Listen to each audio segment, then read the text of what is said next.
Hey, Matt, as you know, I closed on that property in Jefferson and Infantry late last year. We're still waiting for our permits from the city of Joliet, but it looks like we're going to get them this week.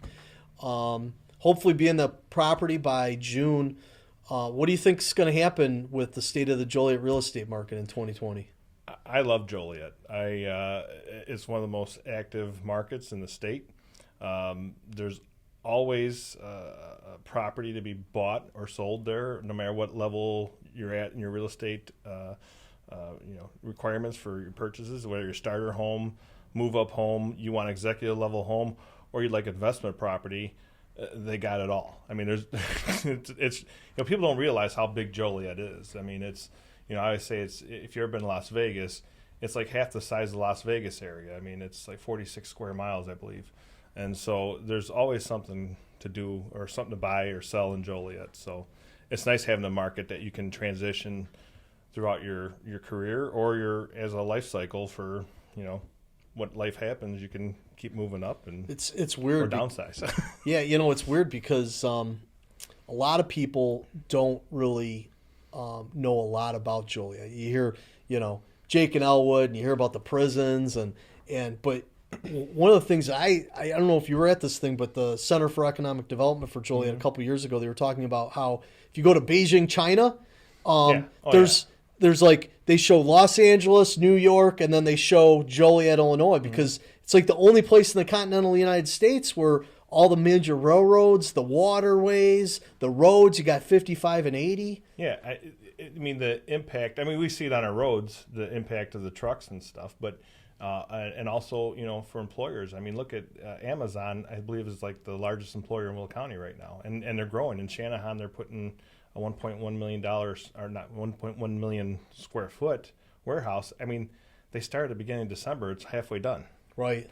And they're going to be active and moving stuff out of there by April or June, I think they said. So they're going to be, I mean, think about it. That's, a million square feet's big.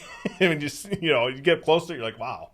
So. Well, that's why I was so glad to have your office on my side to help me find that property because literally the amount of economic development and the amount of jobs that are being created and the amount of people that need to be serviced in Joliet is crazy. I mean, I live in Homer Glen, but if I drive on 355, there's logistics and warehouses as far as the eye can see, and those are all jobs. Right, and the challenge that we have with that is, those properties that are like 150s, 175s. There's no one's building those houses anymore. I mean, you look at areas like off of Barney Drive or like Marycrest or across from JCA there, like 3-bedroom, 1-bath, 2-bath ranches, 1 2-car garage. I mean, your grandparents live there, your aunt and uncle. I mean, everybody's kind of, those are houses, they're classic houses. Some of them still have, there's a furnace called by Peoria Manufacturing. It's about the size of a small car.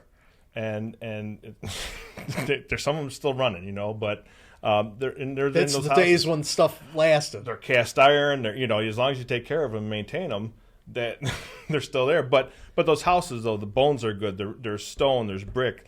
They're solid floors. Hardwood floors and stuff. That you buy a new house, or that's going to probably cost you $250 or so or more, and then you're getting vinyl and carpet and it might be stick built, it might be slapped together on the site, and you don't know. I mean, but there's not a lot of those opportunities there for people just to buy something ready to go in that price range. The advantage for an investor is if you can buy the house right and get the price, and go and rehab it, fix it up, remodel it, and so somebody that's working a warehouse job, that's making $40,000 to $50,000 a year, they can afford that house. So I think interesting thing, like I don't know if you've seen in Minneapolis, they got rid of their zoning, like their single family zoning. Yeah. So you can build a multi-family next to a single story home, to foster more growth and rehabilitation of neighborhoods and stuff. So you know, by lowering the requirements of saying, hey, you know, every new house has to be 2,400 square foot or whatever it is, that 2,400 square foot house, that's what's the cost, 300, 320, whatever. I think getting the affordable housing, but stuff that's at a price where people can still go to work at the warehouse, be able to afford a car, go on vacation, and still have a place to call their own. I think that's going to be the next challenge over the next 10 to 20 years. I 10 years ago, 8 years ago now, whenever we had the last recession, 2006, 2007, all these subdivisions were vacant. And now, when I drive through Joliet, I'm seeing kind of a renaissance or a rebirth where we're seeing a lot more ground up development and a lot of just homes being built and things being traded. Like, you're one of the biggest brokerages in the Joliet area. I think, are you guys the only brokerage that is located in Joliet? I guess the only nationally franchised Joliet brokerage sales office. We could narrow it down, but as far we're the top one of the top 10 offices in Emerald. In last year. We've been so consistently. We're the largest Century 21, part of the largest Century 21 in the world. Century 21 affiliated is, we have 120 offices and throughout. So you guys see a lot of volume. Like, where do you see the housing market going in 2020? Is it a buyer's market, a seller's market? You're starting to see divisions in certain areas. Shorewood's one of those towns that it's either really hot or it sort of cools off, and then vice versa. It kind of goes in waves. We've seen sometimes the market times creep up a little bit, or months of absorption rates go up a little bit. Joliet's still staying consistent, like a 2-month supply, approximately. It's things sell pretty quickly if it's priced right. What do you think's going to happen now that I recommended that $1.1 billion water main for Lake Michigan Water to the city of Joliet? I know I was the chairman of that. I think you knew that. Yeah, we recommended. I teased you through some pictures of the paper with you in there and stuff. So. Yeah, I mean, I recommended it to the council. The council actually decided my recommendation was a good idea, so they adopted it. How do you think that Lake Michigan Water, is that going to be a game changer? Well, first of all, I think Joliet is big enough that they have to do it, because they're big enough to control the water and help build it and help maintain it and become a hub for Lake Michigan Water. I think that's the future, not only just for the residents but also for surrounding communities, where Joliet can be the access point for that. Lake Michigan Water, I mean, I've known, I'm on a well, so that's what mine. Yeah, it's you don't get the hardness, you don't get the a lot of the minerals, or I guess there's less radium mitigation you have to do with it and stuff. So with the deep wells, but I think it's no brainer for them, and I think it helps Joliet control their own destiny instead of being beholden to another municipality up north that can say, well, here's our water rates are going to be this now, right? And I really think it's a benefit for the residents and the city.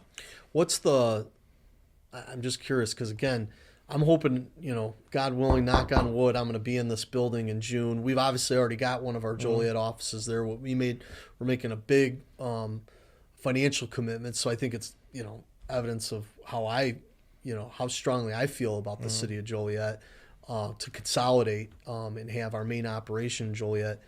You think I'm making a good decision here? Oh, definitely. I think so. Like I said, this year I think we're going to have there's pent-up seller activity. That's where, sellers have been kind of waiting. Let's wait, see what happens next year. I mean, I think people were trying to see if we could get the same run-up from 2012 to 15, 16 with, price appreciation. And ever since 15, 16, it's kind of just flat, kind of bumped up. You might get 1% more here or there, depending on the area and stuff. But the buyers are out. Our showing activity has, the past 2 weeks has been, way up. Just a couple of listings that I had recently. It's, consistently, And we're You know, you're gonna be right in the heart now of it. we're in we're in middle of January, Yeah. so that's usually probably not the greatest. Well, aside from climate, what do they call it, climate events or whatever your folks like to say, there's no snow on the ground. People are more willing to go out and about and see stuff. And the myth, the real estate myth is, well, I got to take my home off in the winter. I got to wait till spring. The truth is there's buyers out now. There's not a lot of stuff for them to look at. There's less competition. So if you want to get the best price for your home, well, when scarcity creates demand, and when demand is up, that causes prices, in theory, it goes up. Right. That economic theory went out in the window back No, it during the makes- recession. But it was like, but yeah.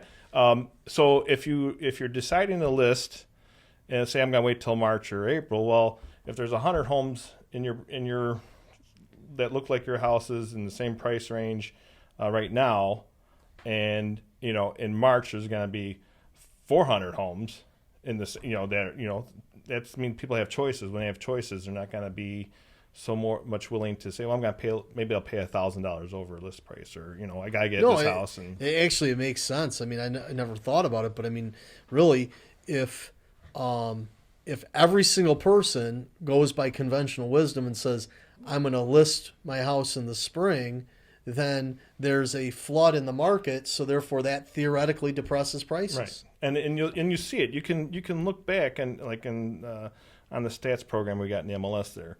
You'll see be January, and then it runs up February, March, April, May, and then all of a sudden you'll get like a little drop in around June, because as the closings happen, the prices kind of level out, and then the past few years it just kind of leveled out for the rest of the year. So Right. You get this big run up in the spring. Everybody's hey, kids are getting out of school, or got to make a move by the summer, and then but last July was probably one of our best Julys we've had in several years, and usually you get that July dip because in Joliet area, it used to be when Caterpillar would, at the end of July, they'd do the shutdown for 2 weeks, and everybody go on vacation, and it almost was like that. Even though Caterpillar bailed, but it's still, the mentality is kind of like everybody go on vacation during the summer and stuff. But July you usually see like a little dip in activity and a little dip in closings and stuff. I guess I never even thought. My dad's a Caterpillar retiree. Mm-hmm. I guess I was one of the Caterpillar kids that didn't get to go on vacation. Oh yeah, well, in July, I don't ever remember. I think I have one vacation when I was a kid. Well, he was, yeah. Well, he had to save up for law school for it. Well, yeah. But no, I think he was one of the guys that was doing the maintenance and stuff during the turnaround. Well, I think also he was a drill instructor in the Marine Corps, so he had haircuts like you and I, and so there was no fun to be had in the Davidson household. Yeah, no fun during summer, but yeah, but it's I think with technology, aside from cell phones and space stuff and everything, there's a few other industries that have been affected by technology as much as like real estate has. I mean, I started 2007, and how I did business back then is different than I do it now. I mean, we have Facebook and social media, and most of the advertisement. You didn't shut your phone off for your own podcast? I'll call you back. I'm talking to Matt. Look at this. Oh my goodness. Exactly. But you didn't have, most of the homes. I mean, people see stuff on social media, and they're contacting the agent through social media. So when you have an agent, have them savvy in social media and how to use Instant Messenger and Instagram and all that stuff. That response time is sometimes better than going onto a website, clicking on I want a tour, all that other stuff, the traditional things. I see that changing. You go back 20-something years, they still had the books. Yeah. You want a Century 21 listings, you had to go into Century 21 office and look at their listings, and so on and so on.